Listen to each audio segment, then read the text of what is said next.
Breaking down a brick, man. Breaking down a brick. Breaking down a brick. Breaking down a brick. Let's go, man. Y'all notice when I break down a stock, man, for y'all so y'all can see what they got going on.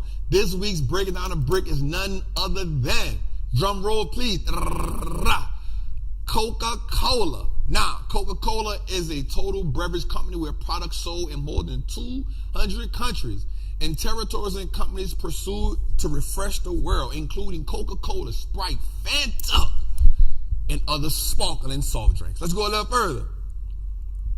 So we look at Coca-Cola, man. Let's look at some of the companies under their brand. So we see North America. We see 34% is in North America. But I want you to understand something too. Coca-Cola has actually two businesses. They have Coca-Cola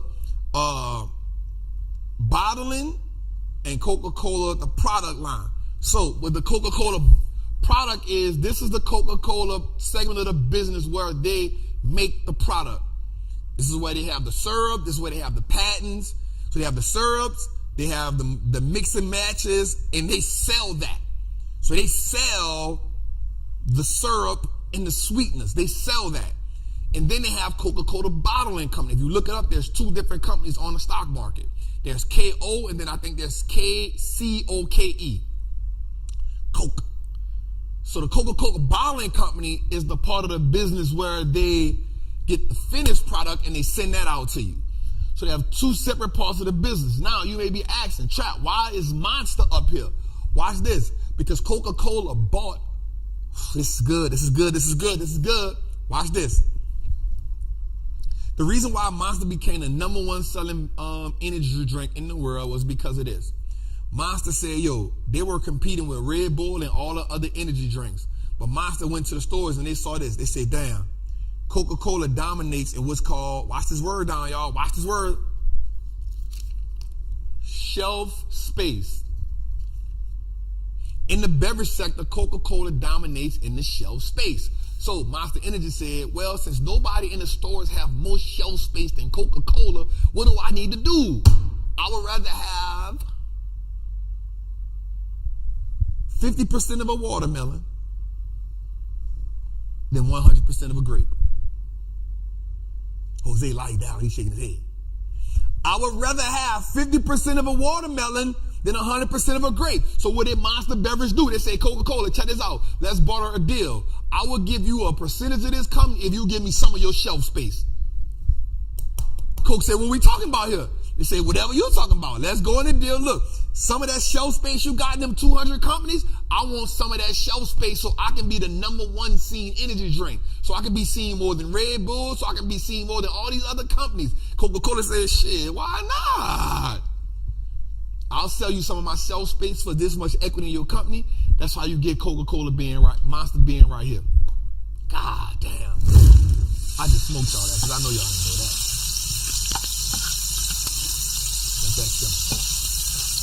All right, so then, here we go, man. Net income has increased over the last 7 years by 5%. Revenue has increased about 1% over the last, decreased 1% over the last 7 years. Pay attention to that. Remember what I told y'all. Let's go a little further. Here's the brands under Coca-Cola, man. You got Burn, you got Fanta, you got Dasani, Powerade, Fairlife, Smart Water, Minute Maid, Sweets, Costa Coffee, Sprite, Fuse Tea, and of course Coca-Cola. And Coca-Cola, you got Zero and all these other things. These are the Coca-Cola brands. Boom! The most popular brand to date. Watch this, man. So, the fair PE ratio of this company is 28.2. Right now it's at about 27.2, so it's undervalued for sure. Let's go a little further. And it's their revenue finally climbing back. We see at 2012, it was right here at 48, but then in 2022, we see it's at 42.7. Now, here's the thing that I really understand about that too, though. Even though revenue is down, net profits is up. And I think that's simply because people just backing away from the sugary drinks. People kind of trying to be more healthy. So I think they need to invest in a safer drink. And I think we may have a winner with them. But that it is, we break down a brick. You know one thing, if you're in a lottery pick, if you're in a Patreon, Jose, let's put the link in there. If you're in a lottery pick, if you in the Triple Beam team, or Master of the Triple Beam, I am going to give you all a price for Coca-Cola. What's good, trappers, man? It's your boy, the Wall Street Trapper.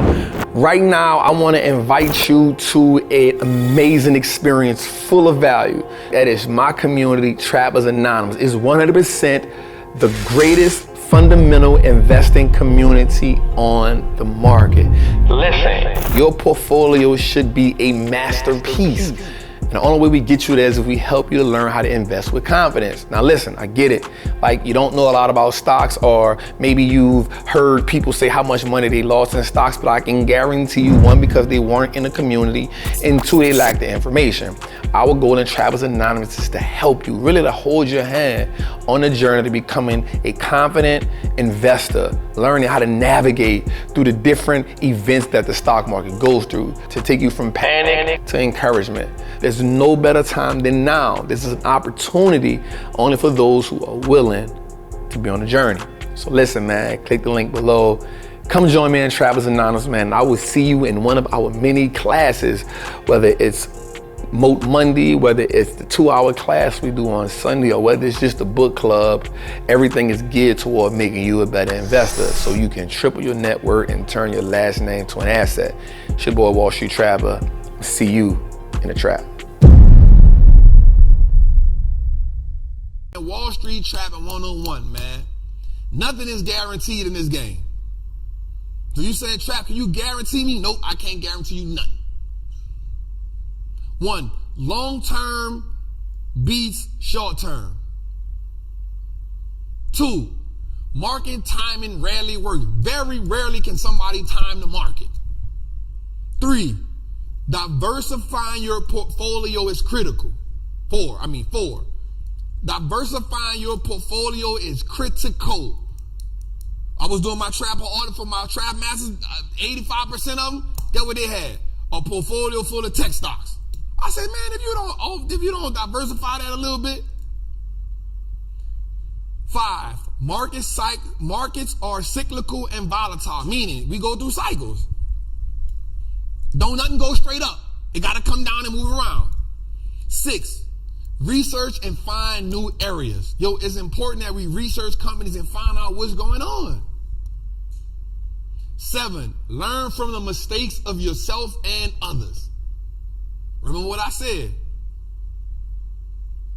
Learn from the mistakes of others and yourself. Number 8, know your own needs and responses. Know them.